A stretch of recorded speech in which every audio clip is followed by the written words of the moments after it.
So, my dear student, after looking about this bulb which acts as the container, now we are going to see another point here which is called a stem. We say that this liquid in glass thermometer here comprises a stem, and this stem comprises a stem which is a glass tube containing a tiny capillary tube enlarged at the bottom into the bulb that is partially filled with a working fluid. We have been told, my dear student, that also if we leave for the bulb, that this is a thermometer containing the bulb. Now also this thermometer containing this stem, and this stem which is a glass tube. Hii stem ni kama glass tube. Hii tulijaribu kuisoma tulipokuwa tupo form 1. Tulijaribu kusoma kuhusu thermometer. It's not a new term for you, kwamba kuna sehemu ambayo kuna bulb, kuna stem, sio kuna kitu gani kingine. We always comprise only 3 part. That is what we looked on the form 1. We have been told that this stem here act as the glass tube, and this contain the tiny capillary that enlarged at the bottom. Tunapokuwa tunasema enlarged at the bottom, it means kule chini ukiangalia ile stem kama ni enlarge. Kwa enlarge ni kama kubwa ukilinganisha na at the top here that we have been told into a bulb that is partially filled with a working fluid. This is this is always filled with the fluid. Kwa baada ya kuiona kasa kwamba kule chini ni ina enlarge na inabidi filled with the working fluid. Ukiangalia ukitazama kwa ndani na kunaona kama kuna vimiminika fulani ambao vimejazwa humo ndani kwenye hiyo thermometer ambao tumeambiwa hapa. So another is also containing a temperature scale which is basically present or imprinted on the stem for displaying the temperature reading. Also containing a temperature scale. This, my dear student, must have the temperature scale. Hizi thermometer, liquid thermometer, zina comprise of the temperature scale. The aim of the temperature scale is to take to help us to take the measurement. It means kwamba ingekuwa tu kwamba haina scale yoyote ile, you could take the measurement of the temperature. Kwa lazima comprise the temperature scale. Zile scale ambao zinakuwa zinatumika kuweza kusoma ile temperature imefika ni ngapi. Kwa kama temperature ni 200, basi pale utaweza kusoma temperature yako ni 200. Lakini ingekuwa kabisa kwamba doesn't comprise this temperature scale, you could read the temperature that we always asked on different questions here, my lovely students. So another is the point of reference. This, my dear student, this liquid and glass thermometer comprise the point of reference. Kwa hiyo inakuwa na point of reference kabisa kwamba where you could start to read the readings. Utaweza kuanzia ni wapi. Kwa hiyo lazima comprise this point of reference. And also here, for instance, we are talking about the calibration point which is most commonly the IC point. Hizi calibration point ambao zinakuwa sana sana zina main focus on the IC point, as we have been told here, my lovely student. Kwa lazima iwe na reference point. Kwa ukiachana ile ya kwanza ambayo tumesema kwamba the first one it must have the bulb, the second it must have the stem, the third it must have the temperature scale, also it must have the point of reference. This is what we have been told here, my lovely students.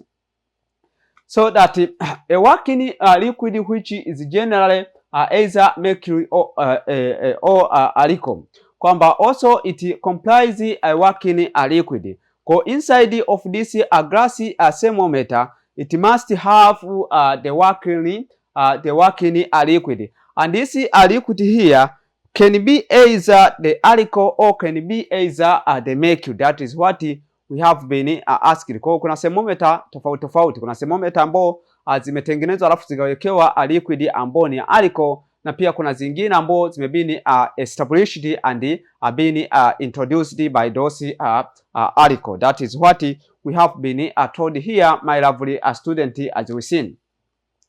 So Roman 6 here, an integer gas, mainly argon, nitrogen, which is filled inside the thermometer above the working liquid to trim down it is a volatilization.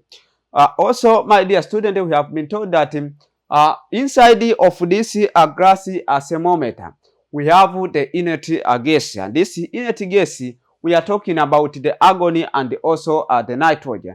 This is filled inside the thermometer above the working liquid so as to triple down it is a volatilization. Kwa hiyo hapa ime ukiachana na ile liquid pale juu ya ile liquid inside the thermometer, tunakuwa tunaweka inert gas, ambapo hizo inert gas ambapo tunaziongelea is for instance the argon. We should put the argon, or we should put the nitrogen. That is very important that is very important on the liquid, helps the liquid to triple down it is a volatilization. Ili liquid iweze kustay down, lazima tuweke hizo inert gas. That is what we have been told here, my lovely student.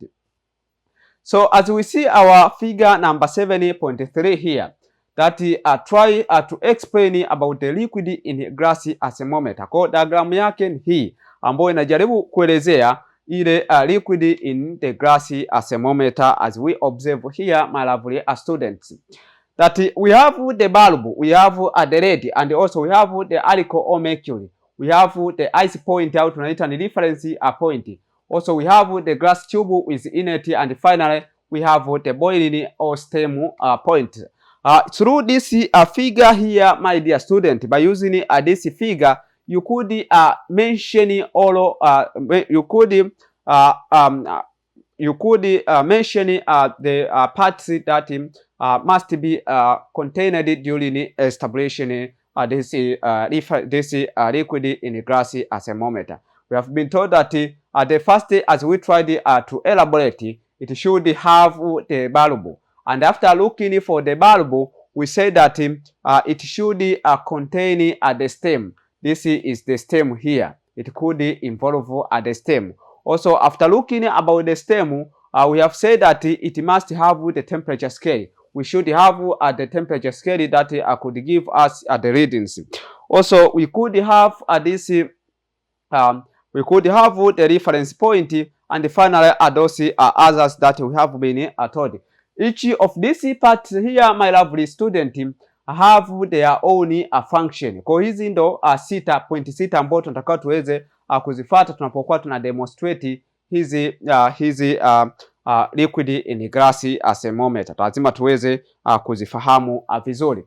Finally, we should say that the liquid in glass thermometer, you try the variation in the length of the liquid. Kwa hiyo hapa inakuwa ina utrite, it comprises the variance of the length. Kwa lazima iwe na length ambayo inakuwa inatusaidia kuweza kurecord the unknown values. As we have been told that replacing x in the equation number 3 for the topic number 5, lazima tuweze kureplace x. Kama tunavyoona hapa, tutapata sasa kumbe the angle theta kwenye liquid in glass thermometer must be equals to the length of the angle theta minus the original length divided by the length of the upper part minus the length of the lowest fixed part, then we times by 100 centigrade. This is the question number 10 for our topic number 5. Number 7. So each of the following have their own meaning. Kila part pale iliyotumika kwenye formula inakuwa na definition yake kama tunavyojaribu kuobserve hapa, my dear student. So we could say that mercury thermometer are the most common types of the thermometer. Kwa ile mercury thermometer na yenyewe ni common types of this thermometer, which is always used in the laboratory and also we use at home, as we have been told here. They use the expansion of a mercury in the glass. Kwa hiyo inakuwa inatumia expansion of the mercury in the gas, as we have been told here, my lovely students. So the gradual change is a zero owing to the variable shrinking to the number. Kwa gradual change yake inakuwa ni zero kama tulivyoambiwa hapa, my dear students. So by saying that, this is the end of our session here. Now I would like to invite you again for another session. I wish you all the best. Have a nice moment.